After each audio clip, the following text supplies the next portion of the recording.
Hi guys, welcome to another episode of Game On, the home game edition. This time I'm going to be tackling a viewer supplied question or request that came in through our YouTube channel, the comment section. This one comes from Gaming Stuff, so Bud, this one's for you. This time the subject is going to be NPCs and how to create more interesting NPCs. We've definitely talked about NPCs in previous videos, but I'm going to try and consolidate some of my ideas and tips and suggestions on how to make more compelling and effective NPCs here in this one place in this video. To start with, a bit about my own personal philosophy on NPCs. I don't even like the term NPC or non-player character, although of course we all use it. My objection stems from the negative message it sends that such characters are inherently less important, maybe. I feel like this can lead GMs who are focused on other aspects of the game to gloss over both the creation aspect and how they act them out in the game.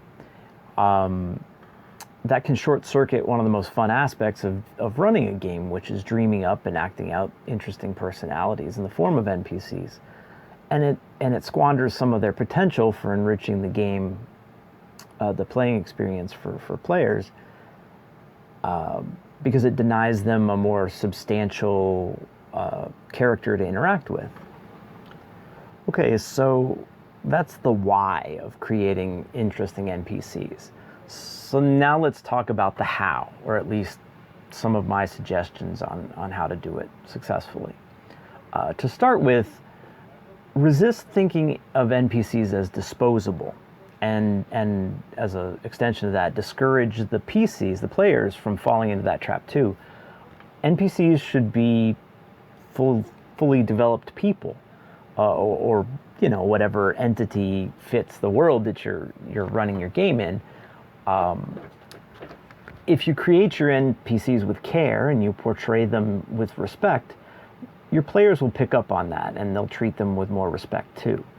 That's desirable because it creates more complex and realistic interactions between the PCs and the NPCs, which is all part of that richer gaming experience. Really fundamentally, a quality NPC is a character you care about. You want to like them, you want to have fun playing them. I want you to be invested in them. On a basic level, I want you to be motivated to keep them alive. Don't just serve them up as cannon fodder for meaningless encounters. The best NPCs live to help, or in some cases torment, the players another day. So keep them around. Okay, how do you make NPCs that you and your players will care about? Well, try and approach NPC creation with the same mindset you would a player character that you might be creating to play in another game. And that starts with giving a little thought to their history and their motivations. They're not just a pile of stats and a predetermined script. I want you to consider not just what they can or will do, but why they do it. Motivations are important because they kind of deliver or help you deliver behavioral consistency. And what I mean by that is your reactions for this NPC will be consistent within themselves. It will make your NPCs seem more real to the players when they interact with them. A big part of that is having a clear concept firmed up in your head about who the character is and where he, she, it has been, what they've seen, their experiences, their history. You don't need to get too bogged down in writing pages and pages of backstory, but jot yourself a few notes to refer to so you can keep that consistency thing going. I feel like skills and abilities are actually a little less important than the motivation and the history. Some people will argue, but here's my thought on that.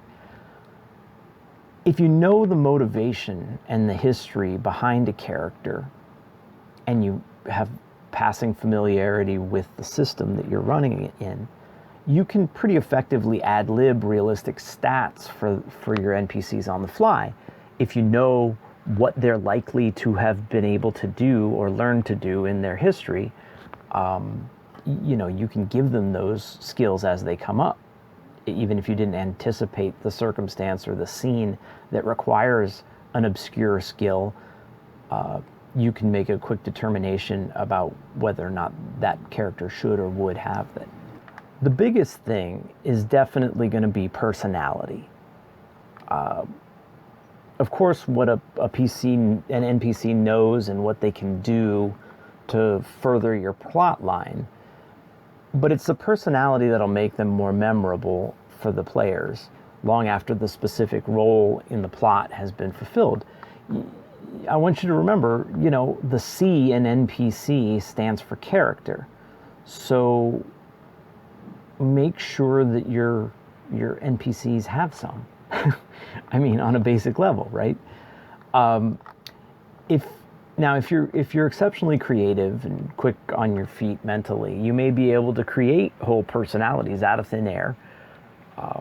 But look, let's be honest. Most of us are not master thespians, right? Our skills at ad-libbing that kind of thing have their limits. So I will say, if you don't have the mental bandwidth in a given situation because you're busy with the other aspects of running a game, for example, if you don't have that capacity to dream up a whole persona for your NPC just like that, steal one. Seriously, almost all of us have been immersed in pop culture for pretty much our entire lives. We've been exposed to thousands, literally thousands of characters in movies and TV and books and wherever. You can channel those characters, repurpose them, adapt them and their personas to your NPC. Borrowing that source material is completely legitimate and actually very useful. And of course, other gaming supplements are a great source for NPCs. The reason is that NPCs are the box stock NPCs that come in modules and gaming source books. They tend to fall into a handful of archetypes that are pretty common and consistent across many gaming systems. So if you find a good one in a completely different gaming system source book, port them over to your current campaign. There's no shame in that. A good NPC is going to be surprisingly universal. The tavern owner / bartender in a D&D campaign is not going to be fundamentally different from the bartender in a Cyberpunk campaign. Other than his outfit, he's going to be pretty much the same kind of guy. So, pulling them from one and pasting on a new set of skills that are consistent with the system is pretty easy. So go ahead and feel give yourself permission to do that. Imitation is the sincerest form of problem solving when it comes to being a GM. And one thing that I love to do is I like to borrow mannerisms, particularly from memorable movie characters. And oftentimes these characters will be the smaller supporting roles or even bit parts. And I find these to be the most useful for this purpose because those types of characters often don't have very many lines in the script and they don't have a lot of camera time. So the actor who's portraying them has to establish those characters with other acting tools like body language and speech patterns, accents, or distinctive vocal patterns, or other mannerisms that you can easily adapt or borrow for your NPC. It's a shorthand for kind of becoming an actor, because you're stealing somebody else's performance and adapting it to your use. But again, feel no shame in that. It makes for good NPCs. Go ahead and do it. Give yourself permission to do that too. Although, a word of warning about accents. They can be really good, but really only if you're reasonably good at them. And what I mean by that is a badly rendered accent is worse than no accent at all. So definitely use caution. And even if you've got a handle on an accent, remember that less is more when it comes to stuff like that. So I suggest you consider dialing back maybe 25%, and go a little bit more subtle with something like an accent, and you'll find, I think, that it ends up being more effective that way. Okay, so this next bit concerns how to use NPCs more than how to create them. But since an NPC is a tool in your GM's toolbox, how you use them and how you create them are kind of work hand in hand. So, and one of the things I want you to do is give consideration to using NPCs in a more multifaceted role in a campaign. Often the temptation is to slap together an NPC as a one-time information delivery device, or as a vending machine for a magic item, or worst of all, in my opinion, a punching bag for a random encounter. That's squandering the potential of an NPC. With a bit of imagination, you can avoid those sort of crude plot devices and instead create a character that's an organic, dynamic, and enduring part of your gaming environment. At its core, NPCs can do more than one thing at a time, or they can do more than one thing sequentially, right? And that presents the opportunity to have them show back up later on, walk in and surprise your characters at a dramatically appropriate time, and that can be a lot of fun for everybody. But I mean, let's be really obvious about it. In order for a character to serve a multifaceted role, first and foremost, they have to stay alive. So you should make your NPCs durable enough to survive, to serve their purpose or purposes.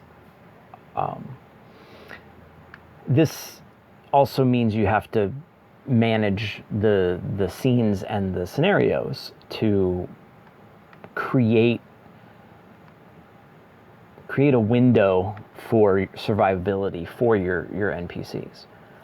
And that can one of the toughest parts of doing that can be having to deal with overly aggressive PCs. You may have a player that won't be backed down with diplomacy or intimidation, and they think that every NPC who pisses them off deserves to die for it. If you get a situation like this, you may need to sort of create an opportunity for a demonstration of the NPC's prowess. That can be on a third party, or it can even be a demonstration, directly on the PC themselves, in the form of a humbling but non-lethal corrective butt kicking to give them a more nuanced outlook on proportionate response, let's say. Now, you hope that you don't have to do that very often, if at all. But if you do, it's better to do that than to sacrifice a valuable NPC that you're really going to miss later in your campaign or your storyline.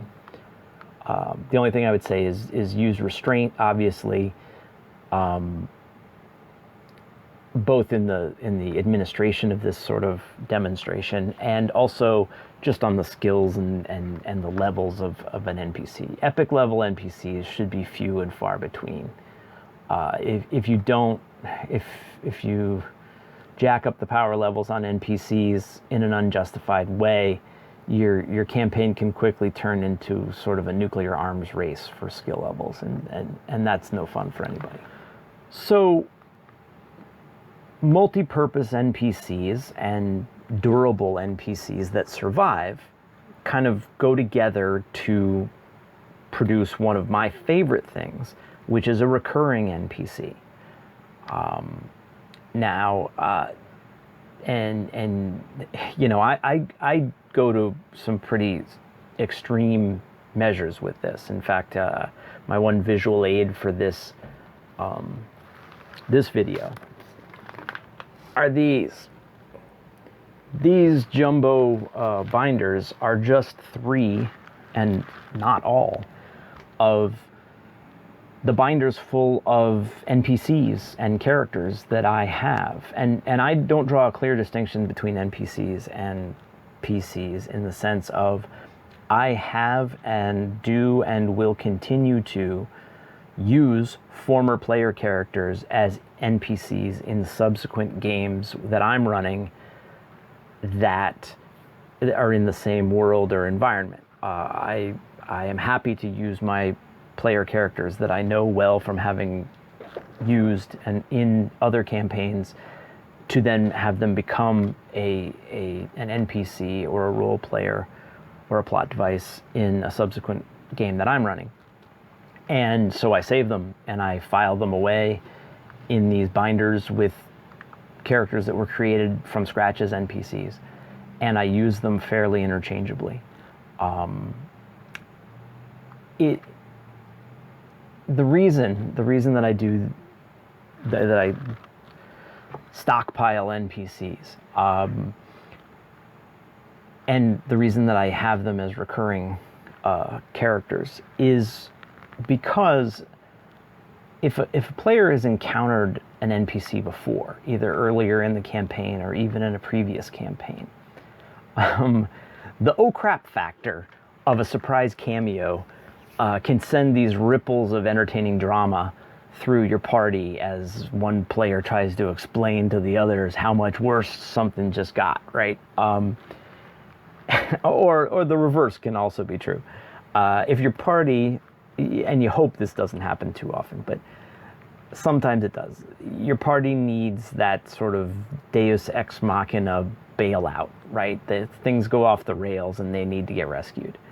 One way to make such an intervention less hokey is to have it arrive in the form of a big league NPC that one or more of the players has prior experience with. So there's this familiarity factor which gives kind of a justification for why this mechanism needs to take place. So you can rescue your party using a recurring NPC that they've got an established relationship with.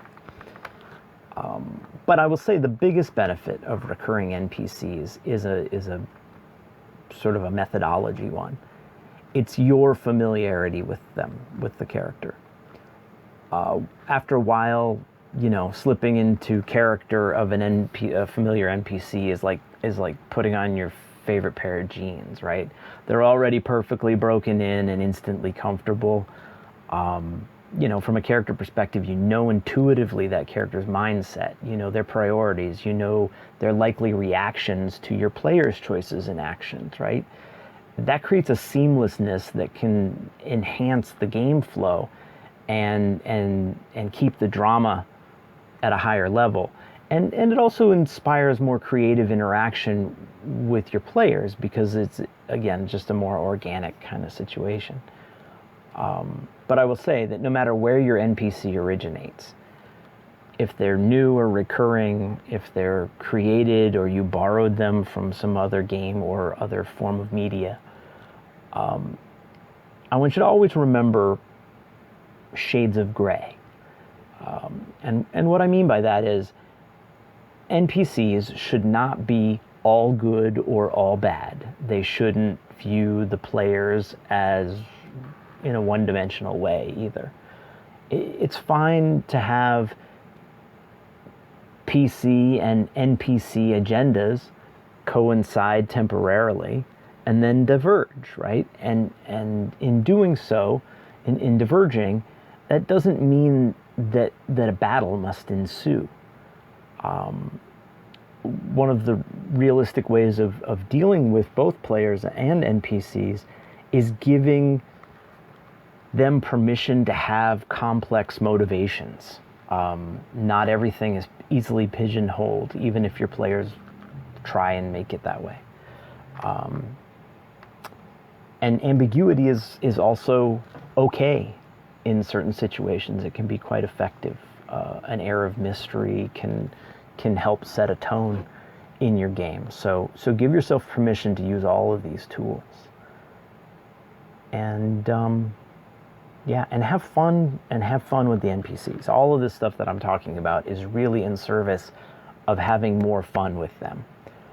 Play an NPC with the same level of gusto that you would play a PC in somebody else's game. You'll have a better time as a GM. Your game will flow better. Your players will enjoy it more. It's just a win-win across the board. So anyway, I think that is probably a lot of material to digest on the subject of NPCs. I don't know if that completely answers the question or the request, but hopefully it kind of does. And I guess I want to close with saying how much that I appreciate and encourage you guys to keep with the questions in the comments, either on the YouTube comment section where this one came in, or through our other social media platforms, which I'm sure you know, but there's links to them here on the videos and so forth. Facebook and Instagram and all that. We feed off of that stuff. It's good creativity, generating creativity for myself and for Justin to be able to address questions and requests and have ideas get sparked that lead us to making other videos. So it's fantastic, and we love that you guys give us the feedback, and we encourage it and invite it as much as you are willing and able to do. And yeah, so hopefully that was enjoyable or at least useful to you guys. So yeah, until next time, game on with cool NPCs.